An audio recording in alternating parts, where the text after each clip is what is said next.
vou dizer quanto mais romântico, mais utópico. E o pequeno texto que eu trago para vos ler, pequeno ou não, depende da apreciação, poderá, enfim, ser motivo para alguma teoria acerca disso. Começo. Se alguém disser que não se sente, ao menos intimamente, uma pessoa romântica, é quase certo que mente. Mente por altivez e por vergonha literária. É por um mero romantismo de amadores e de rebeldes sem causa que escrevemos e publicamos em Portugal. Também por romantismo somos leitores no tempo deste país, sendo avesso com poucos a arte de criação pela linguagem que ainda designamos por literatura. Queremos nela porque a concebemos como explicação e finalidade prática da nossa vida. Acreditamos que ela comporta uma ideia de amparo e redenção do género humano na história do mundo.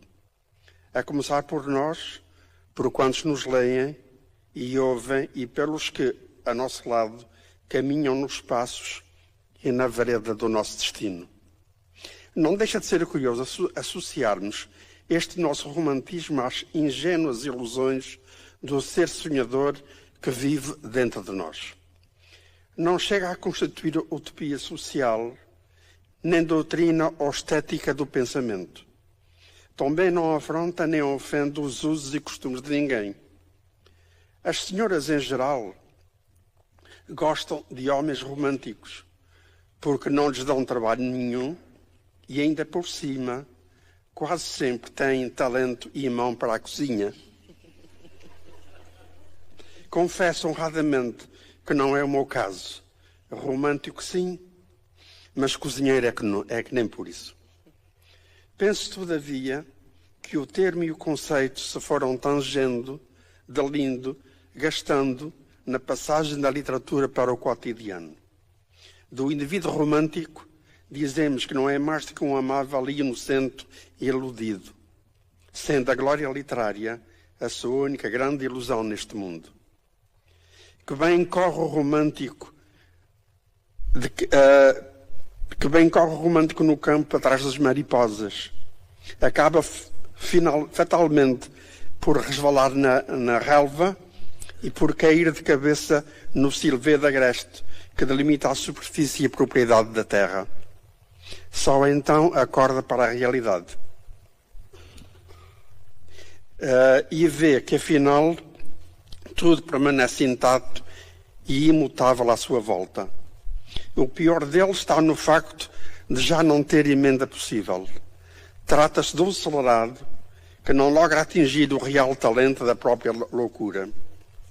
Converte-se num inofensivo que se permite cultivar a atitude histriónica como condição e medir os outros por si e pensar que triunfa por puro instinto num verso que lhe é dado ou no verso seguinte que lhe ocorre por simpatia verbal ou mero acaso de rima.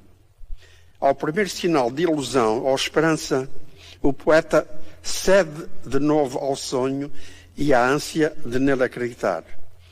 Não é raro vermos o mito poético ser exaltado com a fúria da grandeza sem igual, deificado no interior de uma hierarquia literária de talento e criação. Mas deixemos os espíritos românticos em paz. Perguntemos-nos antes se parece viável imaginarmos um mundo sem poesia nem a prosa da literatura. Um mundo onde não houvesse música, teatro, cinema e outras artes plásticas em geral. Quais seriam os sons, os ruídos, as formas, o imaginário criativo dos homens nesse outro mundo tão distinto do nosso? A questão pode ser suscitada pelos professores junto dos seus alunos de todos os níveis etários. Passei eu próprio pela experiência num curso de cultura portuguesa contemporânea, a nível do ensino superior, perante turmas de 60 alunos do curso de comunicação social de futuros jornalistas. Algumas vezes filo mesmo em desespero de causa, sozinho ante a indiferença e o desinteresse histórico-cultural deles, pela sua ideia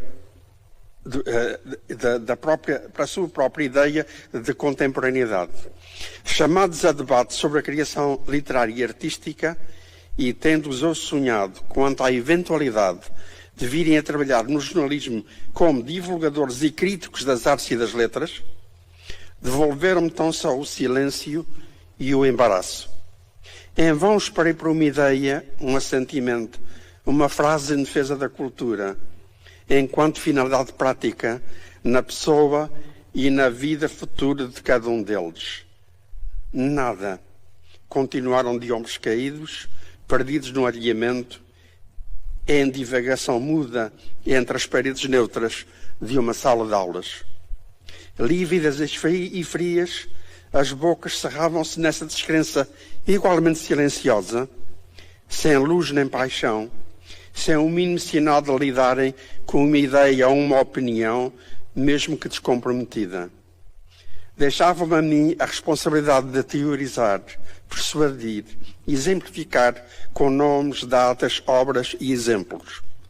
Acabaram por confessar-me que não só não liam nada de nada, como até detestavam toda a literatura do mundo. Por entre os prazeres da juventude, dispensavam também os incômodos da memória histórica e o conhecimento político, estético e cultural do nosso tempo, meu e deles. Mas queriam por força ser jornalistas. Nada e ninguém os desviaria do caminho futuro do seu jornalismo. Se possível, o desportivo. Sem cultura nem poesia, sem história nem política. Por isso mesmo, deixei de espantar-me com a ignorância deles. Mas num teste de avaliação, ao ser-lhes perguntado o que for e em que tempo histórico ocorrera entre nós o Estado Novo, vários deles responderam por escrito como segue. Estado Novo foi o 25 de Abril. Fizeram um golpe de Estado, criaram a democracia e aí se chamaram Estado Novo. Estávamos todos no ano de 2000, mas só eu lidava romanticamente com um caso de fé na história portuguesa contemporânea, na poesia dos outros, desses que nos salvam do peso e dos pesares do cotidiano. Professavam uma fé cultural só minha, ao passo que eles não iam além da matéria agnóstica que se lhes excluía da mente e do seu mundo. Não se sentiam tampouco obrigados a crer em mim, nem a confessar qualquer esperança no saber e no conhecimento do cotidiano. Por irónico que pareça, aparentavam muito mais saúde do que eu. Haviam de sobreviver-me por isso, e não apenas pela diferença de idades.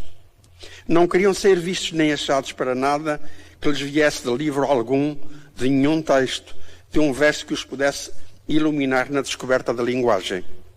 Usavam, sim, de benevolência para comigo, deixando-me sonhar sozinho nas minhas aulas, no silêncio deles, a coberta da terceira virtude teologal, que se designa por caridade, e que todos eles dispensavam ao seu tão desnecessário professor de cultura portuguesa contemporânea.